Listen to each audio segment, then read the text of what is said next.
Salut à tous, c'est Baptiste et je suis très heureux de vous retrouver aujourd'hui pour un nouvel épisode du Pod Cyclette, le podcast consacré au cyclisme sur route.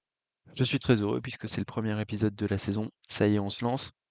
Premier épisode qui sera consacré au Strade Bianche. Strade Bianche qui se tient donc ce samedi 7 mars 2026 en Italie. Faites bien attention, c'est une course italienne, donc on court le samedi et pas le dimanche. Et pour ce premier épisode, je vais déjà réaliser un premier record, puisque on est en 2026, et je vais faire un épisode d'un podcast de cyclisme sur route en français, sans prononcer le nom de Paul Sexas plus de 10 fois. Donc vous pouvez garder les comptes, ça fait déjà une fois. Je sais que tout le monde en parle de partout. Là, on va essayer de se contenir un peu, de garder notre chauvinisme de côté. Et donc c'est un nom que l'on ne prononcera que 10 fois grand maximum, je vous le promets. Bref, donc on va parler des Strade Bianche. Pour ça, au programme, tout d'abord, on va regarder rapidement le parcours, regarder la météo. On se penchera sur les résultats des années précédentes. Et enfin, on regardera les équipes qui sont alignées au départ avec les favoris. Et pour ça, on se basera sur les cotes proposées par les bookmakers. C'est parti. Donc tout d'abord, le parcours. Donc parcours qui a un petit peu changé par rapport à l'an dernier. On sait que ces dernières années, les organisateurs de la course ont eu tendance à allonger un peu le parcours. Là, cette fois-ci, il a été raccourci. Bon, très légèrement, je crois de 5 ou 8 kilomètres. On reste sur une course qui fait 200 kilomètres quand même de long, qui passe par de nombreux chemins empierrés. Je crois qu'au total, il y en a 14, mais qui sont parfois parcourus plusieurs fois, et pour un total de 63 kilomètres de chemin empierré. Ça va faire mal, hein. C'est quand même une course très très exigeante. En dénivelé positif, on est pas mal non plus. Il me semble qu'on est à plus de 3000 mètres de dénivelé positif. Donc c'est bien évidemment une course très compliquée, plus compliquée que ce qu'elle a pu être par le passé. Les années où Cancellara était en train de gagner, maintenant on le sait, c'est une course pour vrais classic men, pour des mecs qui font des Ardennaises. Et c'est pas pour rien que le dernier vainqueur, c'est Pogacar sur les 2 dernières années. En termes de météo, on va en parler très rapidement, mais il va faire beau, il n'y aura pas trop de vent, donc conditions idéales. On aura encore des supers images de l'Italie, donc ça va nous régaler. Il n'y a pas plu non plus, donc un maximum de poussière. C'est ça qu'on kiffe pour les images télévisées. Euh, Si on se penche rapidement sur les résultats des dernières années, c'est pas très compliqué. Sur les 3 dernières éditions, on en a deux qui sont remportées par Tadej Pogacar et une par Tom Pidcock. Donc Tom Pidcock, c'était en 2023 en l'absence de Tadej. Et puis 2024, c'est l'acte de naissance de Pogacar 2.0, où il est devenu complètement bionique et il s'était imposé avec près de 3 minutes d'avance sur Tom Skuins, Maxime Van Gils. C'était une course folle. Et l'an dernier, comble du spectacle, la chute de Pogacar, je ne sais pas si vous s'en souvenez, Pogacar qui attaque encore une fois à 80 bornes de l'arrivée, suivi par Tom Pidcock. Ça, c'est quand même assez important à suivre. Et les deux font un petit peu de chemin ensemble. Et puis à 50 km de l'arrivée, Pogacar s'engage beaucoup trop dans un virage, dans une descente, se ramasse et donc finit en sang. Mais ça l'empêche pas d'aller rechercher Tom Pidcock et de le battre avec plus d'1 minute 20 d'avance. Donc clairement, Pogacar qui était sur un autre monde pour cette victoire sur l'Estrade Bianche il y a l'année dernière, pardon.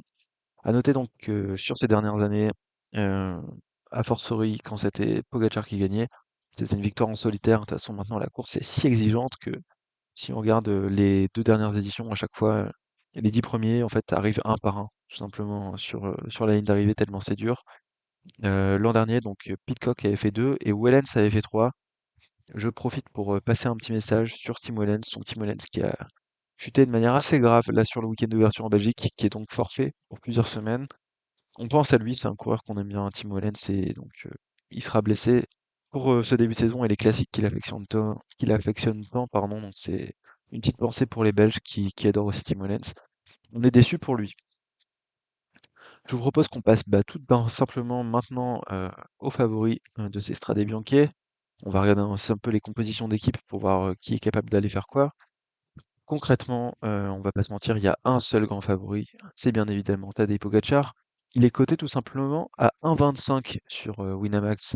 Donc encore une fois, c'est pas une incitation à parier, c'est pas un sponsoring pour Winamax, c'est juste histoire d'avoir un avis plutôt objectif sur les favoris pour la course. Et là, on voit que Pogacar est coté à 1,25, donc c'est tout simplement démentiel. 1,25 pour une course de cyclisme, c'est plus favori que le PSG en Ligue 1. C'est pour vous dire. Donc en gros, bon bah Pogacar va gagner l'Estrade Bianche de manière très vraisemblable selon les bookmakers. Euh, Il est coté à 1,25, son plus grand rival est coté à 7,50, et encore, il est dans son équipe, c'est Isaac Del Toro, et ensuite il faut monter à 12 pour voir les suivants. Donc ça montre bien que Pogacar est l'immense favori à sa propre succession. De toute façon, Pogacar, ça fait 2 saisons qu'il est complètement hors sol, qu'il est beaucoup plus fort que tout le monde. C'est pas forcément une surprise de le voir coté avec une cote si faible sur un parcours qui lui convient tellement bien, tout simplement. Euh, on n'a pas encore vu Pogacar cette année, c'est sa course de reprise, donc on ne sait pas comment il est. On a vu là cet hiver, il allait s'entraîner dur, il s'est fait les cheveux peroxydés, etc. Nouvelle ère pour Pogacar. Il avait fini la saison 2026, bon, c'est 2025 même avec des grosses victoires bien entendu, mais après le Tour de France, il était un peu las. Là, a priori, il a pris des bonnes vacances. Et il a toujours autant soif de victoire, Pogacar. On sait que ses deux grands objectifs cette année, c'est Milan-San Remo et Paris-Roubaix. Donc on peut se demander si Pogacar sera en pic de forme pour Strade Bianche, qui sont quand même 2 semaines avant Milan-San Remo, un mois, 5 semaines pardon, avant Paris-Roubaix. Mais bon, on sait que Pogacar, lui, c'est pas trop question de pic de forme, il est tout le temps très fort. Euh, on peut se demander aussi si son profil va pas un peu évoluer pour essayer d'aller chercher Paris-Roubaix et puis Milan-San Remo. Mais bon, je pense que Pogacar restera un coureur très fort quand ça monte. Et donc, bien évidemment, il est archi favori. À noter quand même que son équipe est un peu moins bien constituée que les années précédentes, bah, notamment parce que Tim Wellens n'est pas là, tout simplement, alors que c'est quand même un lieutenant de marque pour Pogacar sur cette course-ci. Il y a quand même Kevin Vermeerk qui vient d'arriver, gros Schartner, le lieutenant éternel, Domen Novak, aussi un gros lieutenant slovène Pogacar. On a en plus Florian Vermeersch qui fait un début de saison supersonique en Belgique. Donc même si c'est pas un profil vraiment grappeur, Florian Vermeersch, il est très en forme et on sait qu'il est à l'aise sur les terrains qui sont pas forcément bitumés. Donc c'est sûr que Vermeersch, ça sera un très bon atout. Tout comme Yann Christen, l'horrible Yann Christen, qui court n'importe comment. Désolé pour les amis suisses, mais il a fait un début de saison catastrophique, Yann Christen. Pas en termes de résultats, hein, parce qu'il a quand même gagné le Tour à Lula, fait quatrième du Tour d'Andalousie, et puis fait deuxième de la Faune d'Ardèche. Mais comportement vraiment lunaire, limite, aux limites de la dangerosité pour Yann Christen, mais bon, il est très fort. Donc ça fera bien évidemment un coéquipier de luxe pour Pogacar, et surtout il y aura Isaac Del Toro, tout simplement. Isaac Del Toro qui est donc le deuxième favori d'après les bookmakers, coté à 7,50. Tandis qu'Yann Christen, lui, est coté à 40, avec Florian Vermeersch 75. On voit que là c'est très très loin dans les pronos. C'est pas des vrais candidats au podium ni à la victoire. En revanche, Isaac Del Toro, coté à 7,50, bah oui, parce qu'on a vu ce qu'a fait Isaac Del Toro l'an dernier. Pas sur l'Estrade Bianche, hein, parce que sur l'Estrade Bianche, il était équipier, il a roulé assez loin, il a fini 33e, donc c'est vraiment anecdotique. Mais c'est la suite de la saison d'Isaac Del Toro qui nous a rendu un peu fou. Cette quasi-victoire sur le Giro d'Italia, et puis après, il a enchaîné toutes les victoires là sur les courses italiennes, etc. Avant de faire un beau championnat du monde, un très beau Tour de Lombardie, où il avait fini la course à la 5e place. Et là, en début de saison, c'est aussi très fort pour Isaac Del Toro, puisqu'il a gagné le Tour de l'UAE en l'absence du patron. À noter quand même que sur ce Tour UAE, il n'a pas été impérial, hein, Isaac Del Toro. Euh, il a gagné le classement général, certes, avec seulement 20 secondes d'avance sur Antonio Tiberi et 1,14 sur Luc Plapp. Bon, c'est pas non plus totalement exceptionnel. On a vu qu'il y avait des étapes sur lesquelles il n'était pas le plus à l'aise. Sur la montée de Jebel Mora, il finit derrière Tiberi à 15 secondes. Bon, c'est bien mieux qu'Evenpool qui avait complètement pété ce jour-là. Mais ça montre quand même que, bon, il est prenable sur certains terrains, quand même, Isaac Del Toro. Et l'Estrade Bianche, on sait que c'est un terrain qu'il affectionne particulièrement.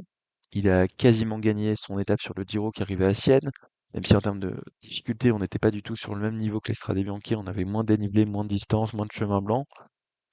Mais c'est un terrain sur lequel il est à l'aise. Après, sur les courses vraiment très longues d'usure, euh, il y a eu ces championnats du monde où il a un peu explosé, euh, après avoir suivi Pogacar pendant longtemps. Il y a eu ce Tour de Lombardie où il a fait un bon travail, mais bon, il était collé dans les roues des autres et il n'a pas fait grand-chose. Il finit quand même derrière un mec comme Storer, ce qui est pas super super.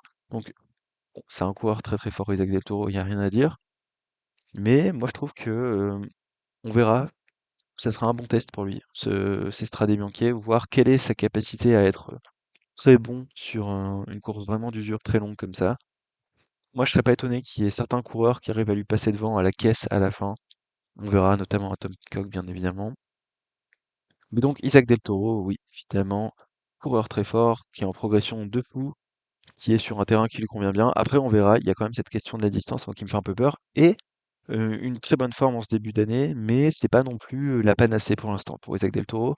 Donc moi, je resterai un peu prudent. Se pose quand même, bien évidemment, la question de qu'est-ce qu'on va faire au sein de la UAE. Moi, je pense que tout sera pour Pogacar, mais il y a plusieurs personnes qui parlent d'association et pourquoi pas d'une victoire d'Isaac Del Toro. Moi, je pense que c'est possible que Del Toro fasse un podium, c'est même très probable. Mais moi, je l'imagine plus dans un scénario où Pogacar attaque et ensuite Isaac Del Toro, bah, il reste dans les roues. Et ensuite, il a juste à se faire emmener jusqu'à Sienne.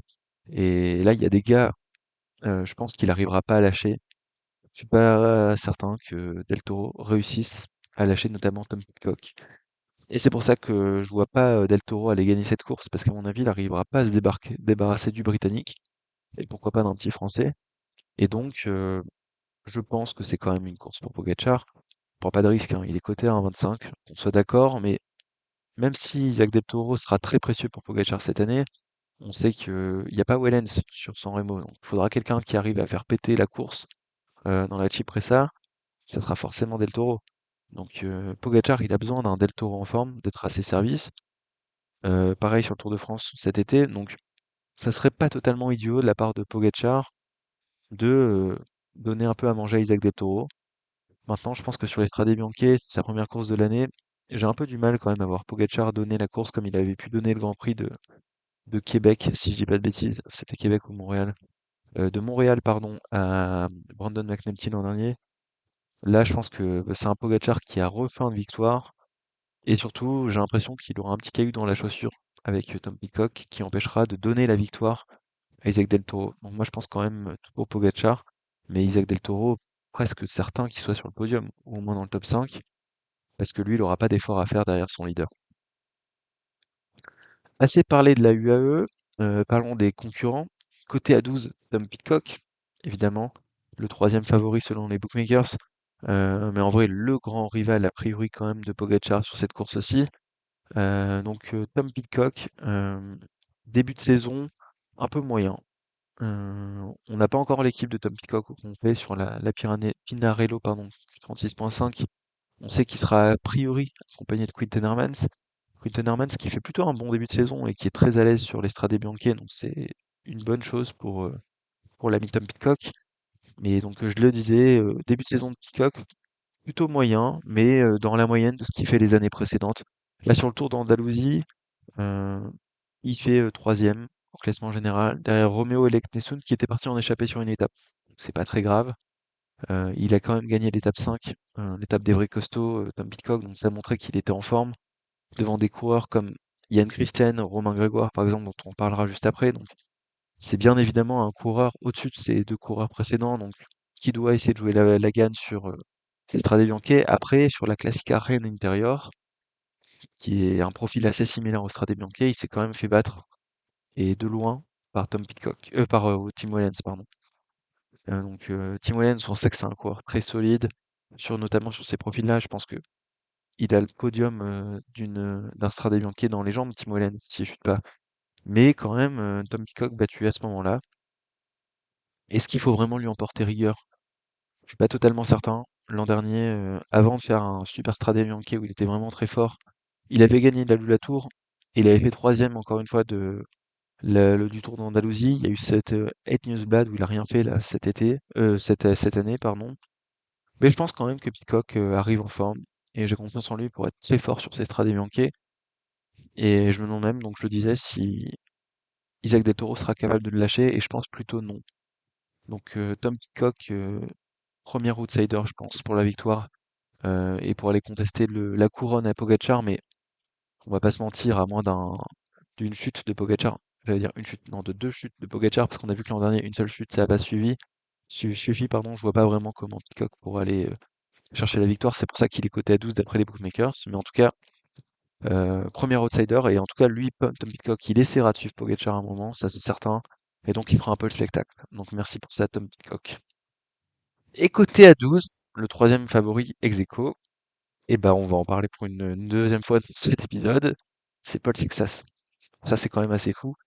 L'ascension de Paul Sexas, c'est quand même quelque chose d'assez zinzin. Donc comme Paul, qui sera bien évidemment le leader de cette équipe Decathlon CMA CGM, il aura quand même une belle équipe autour de lui avec des coureurs comme Jordan Labrosse ou Paul Lapera. Bon, c'est un peu léger par rapport à l'effectif UAE, bien entendu, mais Paul Lapera, il fait un beau début de saison, donc ça sera un bon équipier. Euh, Quant à Paul Sexas, bah, c'est une progression vitesse de l'éclair. On est toujours dans l'inconnu avec lui. L'an dernier, il fait un début de saison un peu bof, quoi. Il fait 12e du Tour des Alpes en offrant une victoire à Nicolas Prodhomme. Enfin, il lui a pas vraiment offert, ils sont allés la chercher à deux. Ce Dauphiné où il fait huitième, et puis après la fin de saison, là où il était plein de fraîcheur, et où il va chercher la troisième place sur les championnats d'Europe, et puis la septième place sur les championnats n'importe quoi, sur le Tour de Lombardie. Là, on a compris qu'il avait sauté une étape, mais on se disait c'est peut-être lié à sa fraîcheur, etc. de fin de saison. Cette année, le Tour d'Algarve fait deuxième au classement général, en allant chercher Ayuso sur la première arrivée au sommet, en faisant un super chrono, en étant seulement quatrième derrière Ghana, Ayuso, Soderquist, c'est pas rien non plus, en étant quasiment dans les temps de ceux-là, hein, c'est quand même assez fou. Il se fait battre ensuite au sprint là sur la dernière étape et finalement au classement général il perd de 14 secondes, mais il reste quand même devant des coureurs comme Almeida, Onley Vauclin, Richitello, Lipovic. Hein, c'est rien, c'est pas rien du tout donc et que dire de ce solo sur la Faune-Ardèche classique où en fait personne n'a essayé de le suivre parce qu'il était trop fort. Et quand je dis personne, c'est Yann Christen dont on a déjà parlé, c'est Matteo Jorgensen, Mathias Kelmose, Lenny Martinez. C'est vraiment des gros coureurs. Et donc, bah, tout simplement, Paul Sexas a repassé un cap en ce début d'année. Et ça, c'est assez fou. Et en fait, c'est en train de devenir un coureur top 5 classique, et voire mieux. C'est quand même assez fou. Le gars a 19 ans. Ouais. Que dire de Paul Sexas? Bah, l'an dernier, on l'a pas vu sur l'Estradé. L'an dernier, on pouvait pas imaginer qu'il court sur l'Estradé parce qu'on disait c'est sa première année pro, il faut qu'il fasse tranquille. Bah là, il est déjà sur l'Estradé. On l'annonce quasiment sur le Tour de France. Et bah voilà, quatrième, troisième favori à égalité avec Tom Pidcock sur ces Stradés. C'est tout simplement complètement fou. Et en fait, c'est à la hauteur du talent de l'homme. Maintenant, qu'est-ce qu'on peut espérer de lui pour cette course-là? Un podium. Mais pas mieux. Il n'ira pas chercher Pogacar, Paul Sexas, faut pas mentir. Euh, Pogacar, c'est encore une catégorie au-dessus. Il est tout seul dans sa catégorie d'OVNI. Mais selon les bookmakers, il est en train de boxer dans la même catégorie que Tom Pidcock. C'est quand même assez fou. Moi, je pense quand même que il risque d'être un petit ton en dessous de Tom Pidcock, parce qu'il n'a pas encore l'expérience d'Estrade Bianchi. C'est sa première course, il peut lui arriver tout un tas d'emmerdes. C'est un coureur à qui beaucoup de choses réussissent, au Texas, parce qu'il fait les bonnes choses pour que ça réussisse.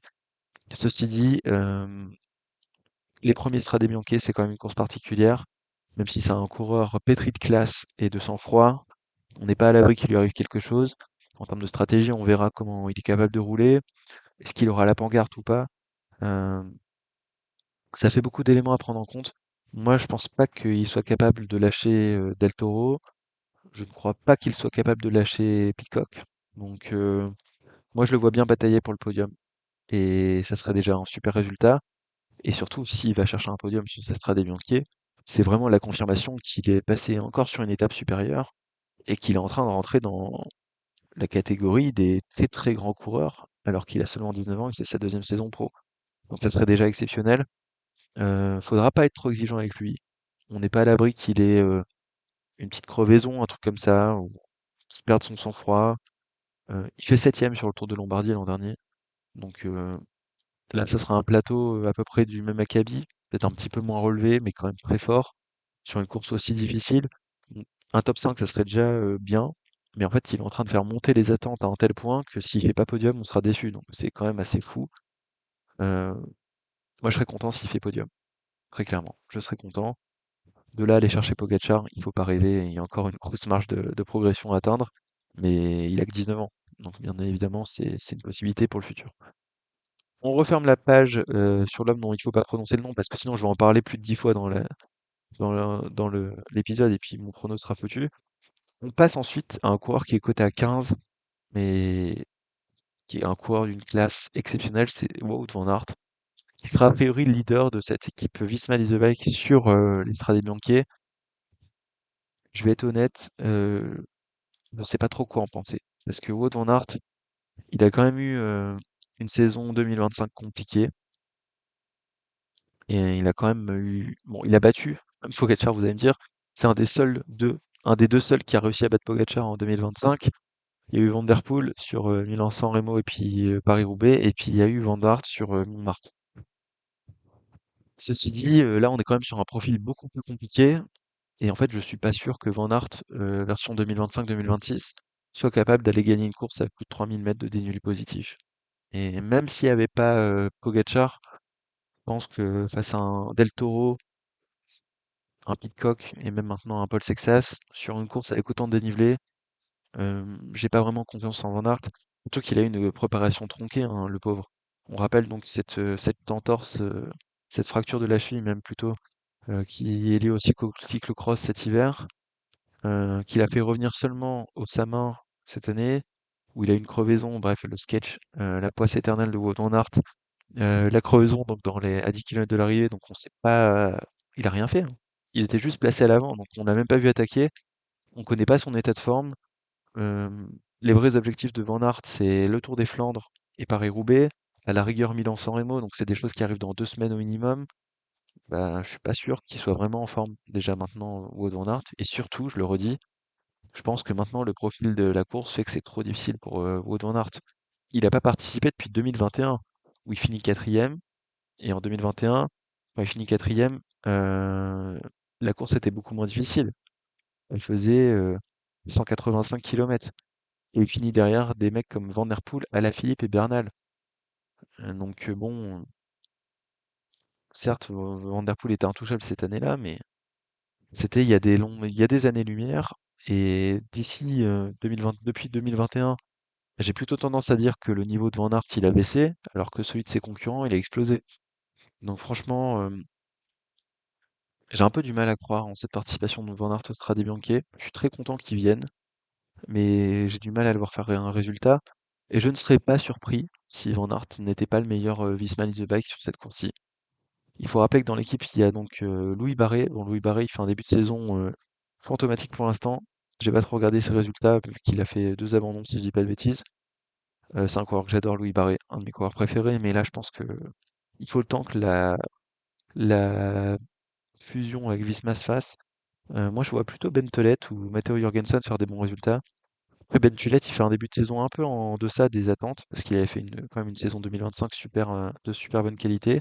C'est un profil qui lui convient bien. Et puis après, quand même, il y a Matteo Jorgensen.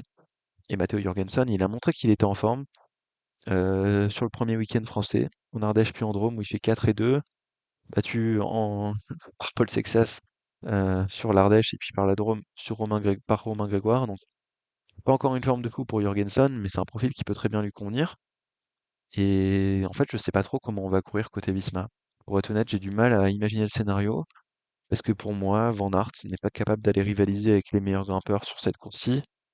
Et pourtant, j'ai du mal à concevoir qu'on puisse l'écarter du poste de leader, de par sa prestance. Et puis Jorgensen et Tullet, c'est pas non plus niveau élite, quoi. Donc, je sais vraiment pas comment on va la jouer pour la Visma. Et en fait, je serais pas trop étonné si on n'a pas de Visma dans le top 5, voire dans le top 10. Donc, j'espère me tromper, parce qu'on adore tous Wout van Aert et on a envie de le voir à un meilleur niveau. Mais moi, je suis vraiment pas confiant pour le Belge sur ces Strade Bianche. Et à la rigueur, s'il performe pas sur les Strade Bianche, mais qu'il fait une campagne de classique flandrienne top niveau, moi, je signe des deux mains. Donc, à voir, à suivre pour Wout van Aert et les Visma Lease Bike. À noter quand même pour l'info que Jorgensen est coté à 40. Donc, par rapport aux 15 de Van Aert, c'est pas si loin que ça.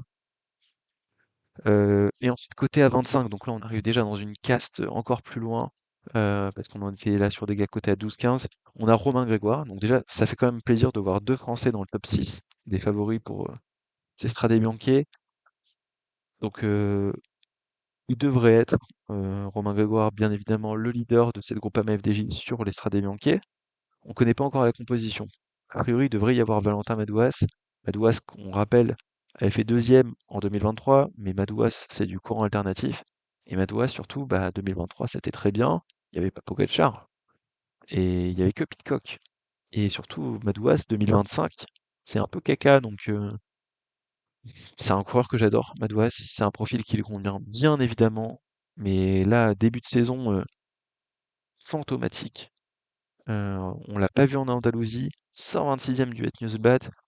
Euh, c'est chaud, hein, Madouas. J'espère vraiment qu'il va performer cette année, mais là, j'y crois pas du tout, pour être honnête. Et donc, Romain Grégoire devrait être le leader. Romain Grégoire qui a fait un début de saison assez chargé. Moi, surtout, je comprends pas le programme de Romain Grégoire. Il y a trop de courses à ce calendrier là, ça va pas. Il a déjà fait le Tour d'Andalousie où il fait cinquième, euh, pas très à son aise, hein. Troisième sur l'étape qui est remportée par Tom Pidcock, moins bien que Christen, moins bien que le gars qui s'est fait renverser par Yann Christen, c'était Maxime Van Gils, si je dis pas de bêtises. Donc bof, sur Tour d'Andalousie. En Ardèche, on l'a pas vu. La Drôme Classique, il gagne, mais il était à la rupture derrière Romain Grégoire, derrière Matteo Jorgensen. Il me semblait vraiment pas tranchant. Il gagne parce qu'il a eu un sacré sens de la course. Et en vrai, vieux briscard, il a fait la nique à Matteo Jorgensen. C'était super bien joué tactiquement. Mais en termes de forme, c'était pas non plus exceptionnel. Et puis là, aujourd'hui, Trofeo Leguelia, deuxième, derrière Boutrago. Il était pris en tenaille par les deux Bahreïn. C'était un peu compliqué à jouer tactiquement. Mais Boutrago était vraiment meilleur, hein, ça se voyait au niveau de la pédale. Donc Romain Grégoire, j'ai pas l'impression qu'il soit encore dans la forme de sa vie. Enfin, je pense qu'il a été meilleur en 2025 que ce qu'il est maintenant. Sur l'Estrade Bianche, il a jamais performé, à part 2023 où il fait huitième, mais sur ces deux dernières années, c'est mauvais. Euh, et surtout, je comprends pas son programme de course. Milan-San Remo, puis les classiques flandriennes, puis les classiques ardennaises. Je comprends qu'il a envie de découvrir des nouvelles courses, mais je trouve que ça fait vraiment un programme très chargé. Heu, il va faire Milan-San Remo, le 3 à travers la Flandre, le Tour des Flandres, la Flèche Brabançonne, l'Amstel, la Flèche Liège. C'est un programme super dense. Bon, certes, c'est un coureur qui arrive à maturité, donc il peut encaisser les kilomètres, mais je trouve que c'est un peu dur et surtout, j'ai pas l'impression qu'il soit en très bonne forme, Romain Grégoire, cette année, pour l'instant. Enfin, il est fort, hein, il gagne une course quand même, mais il est pas encore à son prime. Je l'avais trouvé très fort à Liège-Bastogne-Liège il y a 2 ans, par exemple, ce genre de choses. Là, en ce début de saison, il me semble pas non plus au top du top. Donc, enfin, ça, c'est globalement à l'image de la Groupama FDJ depuis ce début d'année, hein, on va pas se mentir. Mais donc, moi, Romain Grégoire, j'ai du mal à y croire.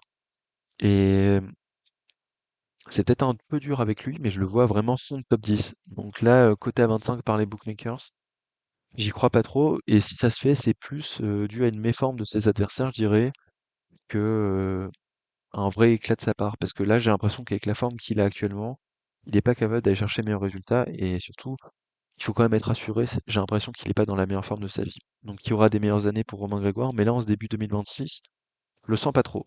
Bon, j'espère qu'il me fera mentir, mais c'est mon avis personnel.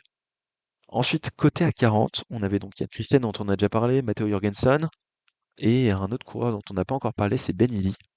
Et oui, parce que Ben Illy, c'est intrinsèquement un coureur qui doit aller chercher le top 3 hein, sur cette course-là, très clairement. Heu, sauf que Ben Illy, eh ben, il avait un début de saison, on l'a pas vu. Il était en Faune Ardèche, sur la Faune Ardèche et sur la Faune Drôme, et il a fait qu'à 20e et 44e. On connaît pas son état de forme. Et a priori, il est plutôt pas bon. C'est fou parce que quand même, il fait un Tour de France 2025 du tonnerre. Il fait une campagne de d'Ardennaise 2025 très très forte. Sa troisième place sur Liège, c'était très chaud. Sa troisième place sur les championnats du monde, c'était très chaud. C'est un coureur qui intrinsèquement a un talent dingue. Sur l'Estradé, c'est un profil qui doit lui convenir. Il fait quatrième l'an dernier, quand même, c'est pas rien. Mais là, je sais pas. Ce début de saison fantomatique. Bon, l'an dernier, il avait fait pareil. L'an dernier, il fait 103e sur l'Ardèche, 30e sur la Drôme. Donc bon, bah, cette année, il a amélioré son score en faisant 20e et 44e. Donc pourquoi pas briller sur ces Strade Bianche. C'est bien évidemment un profil qui lui convient, mais début de saison compliqué. Donc on verra si Banili est capable de refaire l'exploit de l'an dernier, c'est-à-dire faire un début de saison horrible et puis aller briller sur les Strade Bianche. Je pense que c'est pour ça qu'il est coté à 40, l'ami Banili. Mais je pense que s'il a un très bon niveau, Il est devant un Van Aert, il est devant un Romain Grégoire et il va jouer le podium avec un Del Toro, un Sexas et un Pidcock. Donc on verra quel sera l'état de forme de Ben. Un peu incertain quand même, mais s'il est dans un très grand jour, ça peut faire vraiment mal. Et surtout, ça peut amener un peu de suspense parce qu'on sait que c'est aussi un coureur qui rechigne pas trop à l'effort. À noter aussi que pour l'instant sont annoncés dans son équipe Richard Carapace et Mikel Honoré. On verra quelle sera la composition finale de l'AIF, mais Carapace c'est aussi un coureur qui peut briller potentiellement sur ce profil-là, même s'il a été absolument transparent sur les Gueglia cette semaine. Donc bon, plutôt Benili quand même, et on verra. Franchement, Benili, on connaît pas sa forme actuelle, donc on verra. Et ensuite, donc tu disais Yann Nielsen côté à 40. Il faut monter à 75 pour avoir Florian Vermeersch, Lennart Van Elvelt, Matej Moric, Matthias Vacek, Paul Lapera, Peyo Bilbao et Tibor Del Grosso. Donc ce que je vous propose, c'est que vu qu'on a passé les principaux favoris en revue, on va regarder les équipes dont on n'a pas parlé et dire un petit mot rapidement. On commence donc avec la Lotto, Lennart Van Elvelt. Début de saison moyen, sixième du Tour UAE.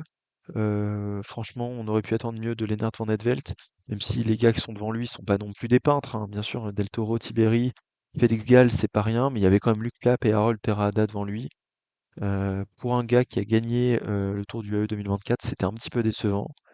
Après, sur l'Estradé, il fait à peu près top 10 à chaque fois. Donc je pense que c'est pour ça qu'il est coté à 75, parce qu'on vise un top 10 pour Lennart Van Etvelt, et c'est possible qu'il y arrive. Donc on verra à suivre pour Lennart. Van Etvelt. Côté Red Bull Bora, on connaît pas encore trop la compo. Il pourrait y avoir Janis Vermeersch. On sait que c'est une course qu'il apprécie, lui, le gravelliste. Giulio Pellizzari. Donc Pellizzari, c'est intéressant parce que c'est un bon grimpeur. On verra ce qu'il va faire, Giulio Pellizzari. Là, sur le Tour de Valence, il fait troisième. Mais bon, Tour de Valence, c'était un peu particulier. Les, les grimpeurs se sont pas trop vraiment exprimés, donc on verra où il en est. Euh, il est très jeune, hein, Giulio Pellizzari, il n'a pas encore participé au Strade Bianche, donc il plonge un peu dans l'inconnu. On verra ce que ça donne. Après, il était sur le Giro en 2025, et sur l'étape qui arrivait à Sienne, il avait fait 31e, donc c'était pas terrible. On verra ce que ça donne pour Pellizzari. Et puis Vermeersch, en revanche, lui, il a commencé un peu à faire des courses. Il a fait de la classique à Rennes intérieure, où il a fait cinquième. Il a fait le week-end d'ouverture en Belgique, où il s'est un peu montré, mais il n'a pas fait de résultat probant. Mais il fait septième l'an dernier, donc il faut quand même en parler de Gianni Vermeersch, qui a changé de crèmerie donc à l'intersaison. Chez Lidl Trek, a priori, on aura Quinn Simmons en leader, mais la compo n'est pas encore affichée officiellement. On verra s'il y a du Vacek dans la course, on verra s'il y a, pourquoi pas, j'en sais rien, du Skelmose, mais on verra. A priori, Quinn Simmons est annoncé. Quinn Simmons, c'est un profil qui lui convient bien évidemment très bien sur le papier, mais forme très basse en ce début de saison. Meilleur résultat, 25e sur le Tour des Alpes-Maritimes. Meilleur résultat sur le week-end Faune-Ardèche et Faune-Drôme, 52e en Drôme. Donc c'est pas très rassurant pour l'ami Quinn Simmons. J'espère pour eux qu'il y aura un Matthias Vacek qui sera présent pour relever un peu le niveau, parce que là, Quinn Simmons n'est pas encore lancé sur une bonne forme pour 2026. Du côté de la Bahreïn, on avait cité plusieurs noms côté à 75, avec Peyo Bilbao, Matej Moric.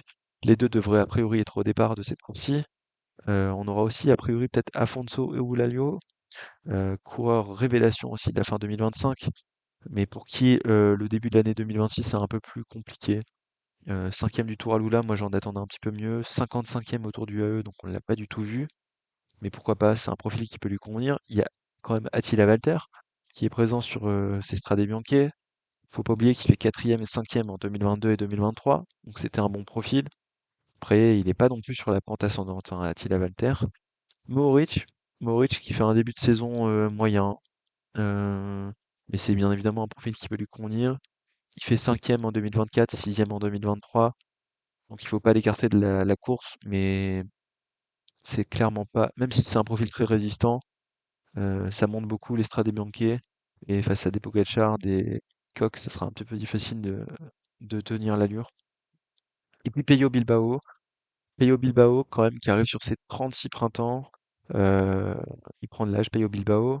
Sixième de la Classique à Rennes, on l'a pas vu courir depuis, mais sur les Strade Bianche, c'est d'une régularité absolument fantastique. Il a participé 4 fois, il a fait 4 fois top 10 et 2 fois top 5. Donc bah, bien évidemment, il sera à surveiller, Pello Bilbao. On n'a pas parlé de la Movistar, où il y aura peut-être Roger Adria, mais on connaît pas le reste de la compo. Roger Adria qui fait un début de saison moyen, donc on va passer assez rapidement sur cette équipe-ci. La Soudal Quick-Step, on va en parler quand même, parce qu'il y aura Louis Vervac, Maurice Van Sevenant, Filippo Zana, Junior Leclerc, Gianmarco Garofoli. Je les vois pas faire un bon résultat, parce que je pense qu'ils n'ont pas la qualité intrinsèque, ils n'ont pas un coureur top élite qui sera capable d'aller chercher un bon résultat. Mais je surveillerai personnellement les performances de Garofoli, qui monte petit à petit en pression, le jeune Italien, sur ces derniers mois. Donc j'ai hâte de voir ce qu'il sera capable de faire sur cette course-ci. Côté Tudor, bah, il y aura Julien Alaphilippe. Et c'est quand même un peu triste qu'on ne cite pas Alaphilippe parmi les favoris pour ces Strade Bianche. D'après les bookmakers, s'il est coté à 200, ça fait vraiment très mal. Mais on sait que Alaphilippe, malheureusement, sur ces dernières années, les courses très dures, il est plus capable de briller. Donc l'an dernier, il sauve un petit peu sa saison en allant chercher le Grand Prix cycliste de Québec, mais Québec, c'est pas très dur. Et sinon le reste, il était un peu à la ramasse, Julien. Donc c'est triste à dire, hein, c'est un ancien vainqueur. C'était le fleuron de la France sur les classiques difficiles. Mais premier en 2019, deuxième en 2021, et depuis c'est un peu la descente aux enfers pour Julien sur ces Strade Bianche. Donc j'espère de très bon cœur le voir aller chercher un bon résultat, un top 10, ça serait déjà exceptionnel, mais j'ai peur que ça soit un peu trop dur pour Loulou, malheureusement. Côté de NSN, on n'a pas encore trop annoncé la start list, donc je vais pas me prononcer. En revanche, du côté de Ineos, on devrait avoir a priori Arensman, Axel Laurence, Egan Bernal. Donc c'est quand même des beaux coureurs de classique. Arensman, c'est un profil qui peut très bien lui convenir. Ceci dit, il a jamais performé sur les Strade Bianche, donc un peu compliqué. Bernal, c'est un profil qui lui convient bien. Il a déjà performé par le passé, mais Bernal, bah, malheureusement, depuis qu'il est revenu de sa blessure, il n'arrive pas à avoir mieux qu'un coureur de top 10, quoi, on va dire. Donc même s'il fait troisième en 2021, même si c'est Egan Bernal qui l'a remporté un Tour de France, je pense que ça joue au maximum un fond de top 10. En fait, c'est un peu à ce qu'on a vu sur le Tour de Lombardie l'an dernier, qui fait huitième, ce genre de choses. En fait, c'est le genre de course où il sera capable d'être bon, mais il sera plus capable d'être acteur majeur, malheureusement. Et puis Axel Laurence, j'en parle quand même parce qu'il est français, mais début de saison un peu moyen, et je pense que c'est un profil trop difficile pour Axel, donc je pense pas qu'on le verra aller chercher un très bon résultat. Côté Uno X, on a Tobias Allan Johansen. Tobias Allan Johansen qui a fait un Tour de France 2025 exceptionnel où il finit sixième, donc on a envie d'en parler. Mais en termes de classique, c'est jamais très très fort.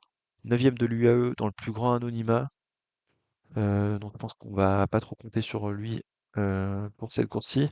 Contrairement à Tibor Del Grosso, parce que là je parle de la Alpecin, Tibor Del Grosso qui fait sa course de reprise avec Emil Verstringen sur ses Strade Bianche, donc c'est assez rigolo de voir les deux crossman qui reviennent aux affaires sur la route sur ces Strade Bianche. C'est des profils qui leur conviennent bien évidemment bien. Après, c'est leur course de reprise, donc ce sera un peu compliqué de savoir ce qu'ils seront capables de faire. Et ils n'ont jamais vraiment fait de résultat. Je crois que Verstinger avait abandonné l'an dernier et Del Grosso n'avait jamais participé au Strade Bianche. Donc ça sera intéressant de voir ce qu'ils vont faire, mais difficile de se prononcer un peu pour l'instant. Et dernière équipe dont je veux parler rapidement, c'est les Unibet Rose Rocket. À la base, on avait annoncé Victor Lafay, mais j'ai l'impression que sa préparation est plus compliquée que prévu. Donc on sera autour de Wout Poels et Venturini. Donc ça sera un peu difficile, hein, on va pas se mentir pour l'équipe Unibet Rose Rocket, c'est d'aller briller sur ces Strade Bianche. Wout Poels dans ses grandes années aurait pu, mais maintenant il a 38 ans, bientôt 39. Il a fait 9e, c'était en 2014, c'était il y a 12 ans. Donc un peu compliqué. Voilà, je pense qu'on a passé toutes les équipes principales en revue pour ces Strade Bianche, qui sont toujours une course super intéressante à suivre. Petit récap pour finir, on espère quand même que Pogacar ne va pas trop écraser cette course. Par pitié, Pogacar. Donne-nous un peu de suspense, mais bon, franchement, j'ai du mal à y croire au vu de sa forme sur ces dernières années. L'adversité est très bonne, hein. Isaac Del Toro, Paul Sexas, Tom Pidcock, c'est pas n'importe qui, Ben Illy. Je pense que ça sera eux les principaux outsiders. Et on a dit Ben Illy, c'est modulo sa forme, mais je pense que personne ne sera capable de rivaliser avec Pogacar. J'espère que certains coureurs seront capables de le suivre un petit moment. Mais en fait, j'ai très peur qu'à 50 km de l'arrivée, on éteigne la téléboîte, pardon, parce qu'on sait déjà le nom du vainqueur. Et ça sera Pogacar. Ceci dit, on aura quand même une belle bataille pour le podium. On aura forcément des Français pas trop loin de jouer le podium, avec Paul Sexas bien évidemment, avec Romain Grégoire. Donc on sera là pour garder un œil sur la course, mais j'espère que ces Strade Bianche ne seront pas pliés trop rapidement, même si j'ai du mal à y croire. Voilà, je pense que on a fait à peu près le tour.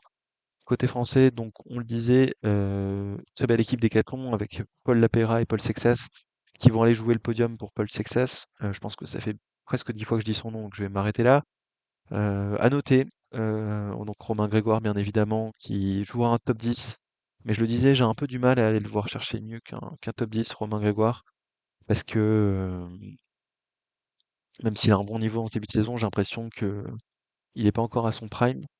Alaphilippe, donc bien évidemment chez Tudor, dont on peut parler rapidement, mais c'est une course qui est devenue trop difficile pour lui. Euh, on aura aussi Louis Barré à suivre côté Visma Lease the Bike pour voir s'il est enfin dans une bonne forme, même si début de saison compliqué pour l'ami Louis, qui faisait donc fait 2 abandons sur Ardèche et Drôme, donc complicado. Aussi à noter la présence quand même de Clément Champoussin chez Astana. Ça peut viser un top 15 pour aller chercher des bons points UCI quand même.